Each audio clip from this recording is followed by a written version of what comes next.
يا جماعة معروفة الجعان أكل ياكل ويشبع والجعان فلوس يعمل إعلان بيبسي. وبصراحة كده مستغربتش أصلا من الفنانين اللي عملوا الإعلان، وواضح إنهم كانوا مش على بعضهم ونفسهم ترند إخواتنا يخلص علشان يشوفوا مصالحهم، بس تقريبا كان صبرهم قليل حبتين. وفي وسط ما الناس شغالة تدعي على اللي ما يتسموش وزعلانة على الأطفال واللي بيحصل، تطلع حملة هابطة ومستفزة إسقاط الجعانين، الناس اللي مش شبعانة شهرة ولا فلوس، الناس اللي مرضتش تدعم واكتفت بكل الأرواح مقدسة. طبعا أرواح الحيوانات، اوعوا تفهموني صح. وشركة بيبسي بدل ما تحاول تهدي الأوضاع قررت تعمل حملة في منتهى الاستفزاز، وكأنها بتقول للمستهلكين المصريين احنا مش مهتمين برأيكم أصلا. الحملة كانت تحت شعار خليك عطشان، وكأنها بتقول للناس اللي بتقاطع منتجاتها انهم هيعيشوا في عطش لو ما شربوش بيبسي. الرسالة جت بشكل مباشر، لكن اللي شاف الإعلان بعين الناقد هيلاقي ان جواه كمية استفزاز وتحدي مش طبيعية. الناس بدأت تهاجم الإعلان على السوشيال ميديا بشكل كبير، والفيديوهات اللي اتعملت عن الموضوع ركزت على مدى الاستفزاز اللي في الإعلان. المشكلة الكبيرة ان محمد صلاح وعمرو دياب كانوا واجهة الحملة، وهو ده اللي زاد طين بلة.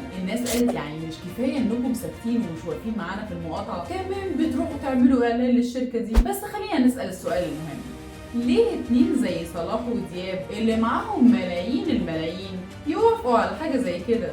ايه زنقت معاهم في فلوس المدارس؟ طبعا في نص قال دفع لهم فلوس كتير، ونص تاني قال مجبورين يعني اصلهم ماضيين عقود مع الشركه، وشويه كده ما نعرفش تبع ايه قال لك يا عم ده ذكاء اصطناعي. بس الحقيقه بقى ان وقت المصالح الكل بيتصالح، واللي يزعل بجد ان الشركات والفنانين معتبرين الجمهور المصري مجرد نسبه مشاهدات ودعم فقط مش اكتر. المهم ان من ضمن الفنانين اللي ظهروا في الاعلان الفنان احمد السقا، اللي المصريين شالوا كلمه الجدعنه من القاموس وحطوا بدلها السقا، رغم انه كان متضامن بالكامل مع القضيه، وقال انه مستحيل يشارك في اي حمله دعائيه تتعارض مع قيم ومبادئه الانسانيه. انا قلت بس ما حلفت.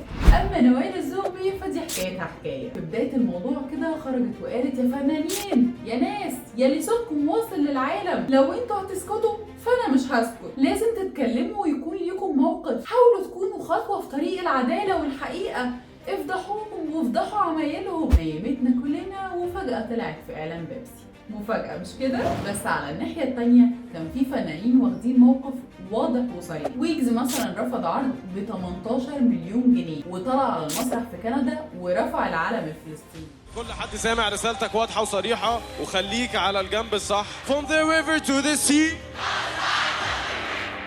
وده موقف مشرف بصراحه، رغم ان محدش طلبه منه ولا الجمهور كان مستنيه اصلا. والفنان محمد سلام رفض يشارك في موسم الرياض علشان موقفه من القضيه، وخسر ملايين وفرص انه يظهر في مواسم ثانيه. الفكره ان الناس المشهوره دي لما تخرج تصرح بانحياز معين بتخسر كتير، لانهم مش مجرد مواطنين عاديين يقدروا يقولوا انهم مقاطعين بكل سهوله. ورغم ده الناس ما بقتش مستوعبه ولا مصدقه ان في فنانين بجد بيدعموا القضيه ومش بيعملوا كده علشان لقطه وخلاص. المهم ان اعلان بيبسي خلى المصريين يتقسموا نصين، شويه بيهاجموا الفنانين اللي شاركوا في الحمله، وشويه تانيين بيقولوا حرام عليكم ما تظلمهمش. والجدل ده وصل لدرجه ان قناه بيبسي على يوتيوب قفلت التعليقات على الفيديوهات بسبب الهجوم ده. كمان قناه الجزيره دخلت على الخط وفضلت تضرب ولا تبالي، وعملت اعلان بيطرح سؤال على فخر حقوق الحيوانات: هل حياه الحيوان اهم من روح الانسان؟ وبتشرح بشكل غير صريح ازاي اعلان زي بيبسي بيخلي مشارك زيك زي اللي ما يتسموش بالظبط، واللي الناس بتوع يعني لما ما نشتريش بيبسي ولاكل ماكدونالدز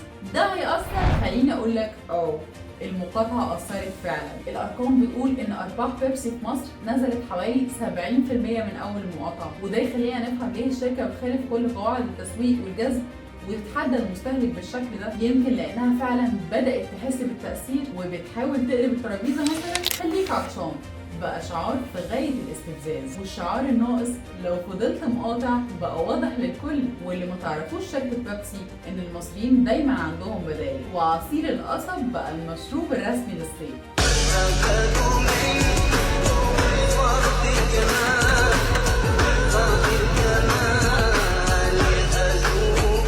وكمان نحب نشكر بيبسي على الإعلان ده اللي عرفنا ان لسه في ناس عندها ضمير وبتدافع عن القضية، وفي ناس تانية كل اللي يهمها الفلوس والشغل. ودي كانت فرصة علشان نعيد تقييم مين اللي نسمعه ونتابعه، ونفكر كويس قبل ما ندعم حد بدون ما نعرف مواقفه الحقيقية. ويا ريت يكون ده درس لشركات كتير انها تحترم مشاعر المستهلكين وتفكر كويس قبل ما تقرر تعمل حملة بالشكل ده. خليك عطشان؟ لا، خليك واعي، خليك مقاطع، وخليك داعم للحق والعدل. كانت معكم شروق السرفي في برنامج الحكاية من البداية.